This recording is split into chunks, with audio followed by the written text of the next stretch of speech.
Hi everyone, welcome to today's video. So we recently invested in some camping equipment because we would like to see a lot more of Wales and the rest of the UK on a budget.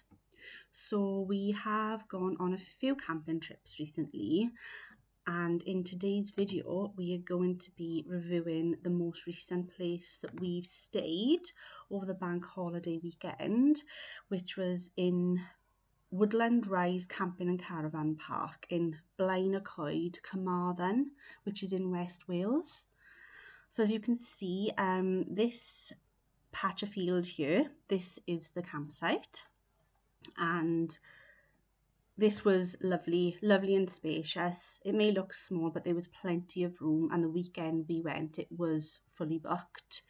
So this was the entrance from the main road, and we stayed in this area here. That was our little pitch, and then just there, I'll show you more in live footage.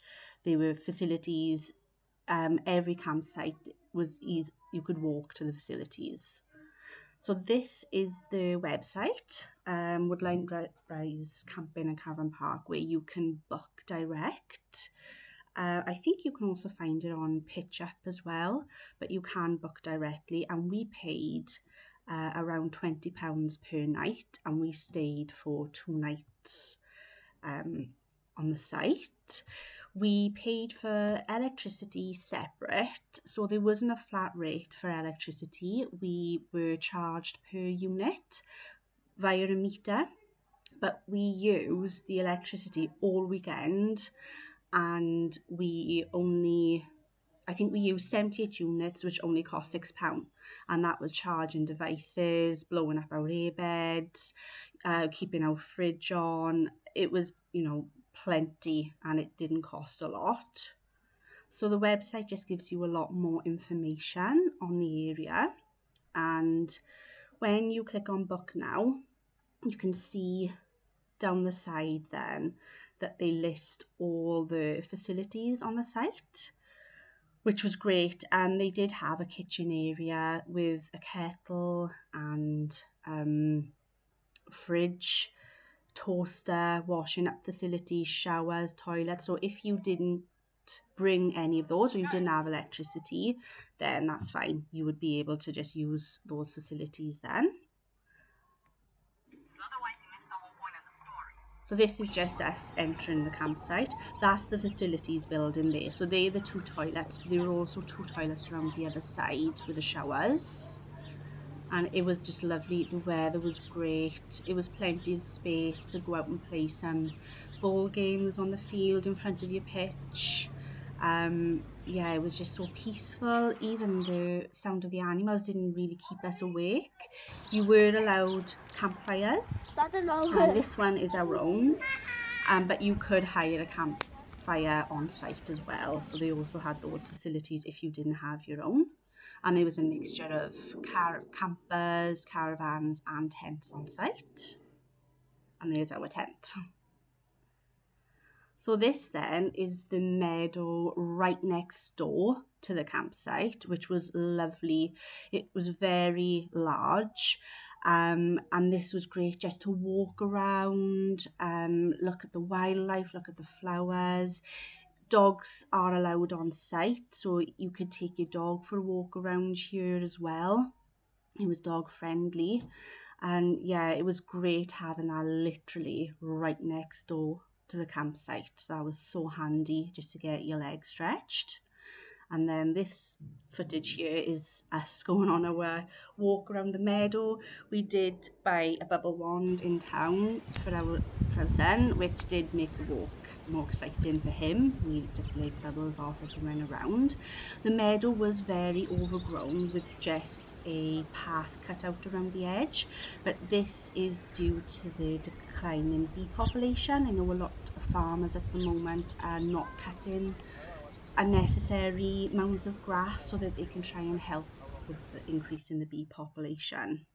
We also took with us some binoculars, so there was lots of beautiful scenery around the meadow as well. And as you can see here, there was a lovely wind turbine farm nearby, which we just enjoyed looking at and zooming in on, just to, you know, pass some time to relax. It was lovely.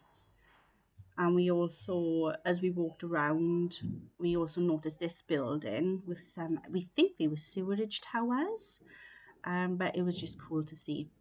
These were the last remaining bluebells. They do go out to season, and sometimes that field is full of bluebells. So, and of course, just I see some bees there, which is nice to see.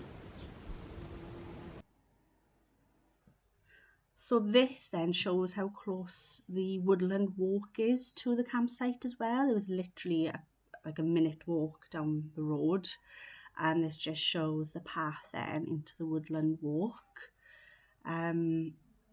We did attempt it, but it was really overgrown, and I think that's probably the council's duty.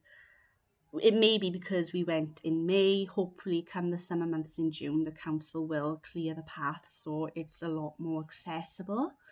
But we did attempt it, and you'll see how overgrown it is now in the next footage. But literally there's our campsite, that's how close it was. So this is the start of the woodland walk, which looked promising because the field was cut here, and there's a fence just right in front where you enter. I don't know what they are, but they're really pretty. I don't know what these flowers are, but they look so pretty. But as you can see, the pathways were pretty overgrown, and because the weather was warm, we did have shorts on, so there was a few stingy nettle, cuts and grazes from thorns. But it was still nice just to get out. It was really nice. It was so peaceful. There was no. Didn't realise how steep this was until we're going back up. This is the way we come, isn't it? Yeah. Any other way? It's so grown. So there's also Carmarthen Town Centre nearby, which is not far, 17-minute drive in the car. What's it called? It's called the Plume of Feathers. I'm sure this was down as the smallest pub in Wales, but it doesn't look that. So we checked, and it's one of the smallest pubs in Wales. I've looked at it from the side now.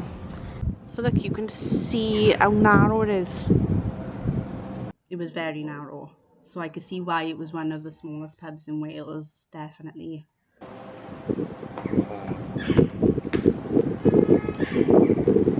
We made a little friend. This cat was so friendly. Friendly. So cute. Aww. He's coming up to us. Hello. There's a collar. Yeah, it did have a collar on, so it wasn't lost. Must have lived really nearby. But this was recorded on Notts Square, which is where the Carmarthen Castle is located. So on this day was a Sunday and everything was closed. There was just pubs and supermarkets open on the Sunday, but the castle was closed. So we did go back on the bank holiday Monday to look at the castle. And the castle was free entry, which was also nice. It wasn't very big.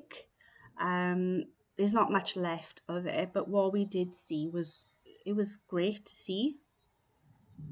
Proper castle ruins. Our son really enjoyed exploring it as well. And you can see this from the main road going in and out of Carmarthen. Yeah. What it would look like. So this is just a view from the castle. Port, a river, it's a port as well. Well, they would leave the boats on it, it's quite a wide river, isn't it? This was a statue just outside the castle, and we just found it quite interesting, just read some information on there. So I believe it was a statue of Dr. Robert Farrar. So this is the rating on TripAdvisor for the campsite, which is really good. And yeah, we highly recommend. Definitely would return to this campsite. It was lovely. And this is just the beautiful scenery driving into Carmarthen. We are lucky in Wales to have a lot of nice scenery where we live. So thanks for watching, and please like and subscribe.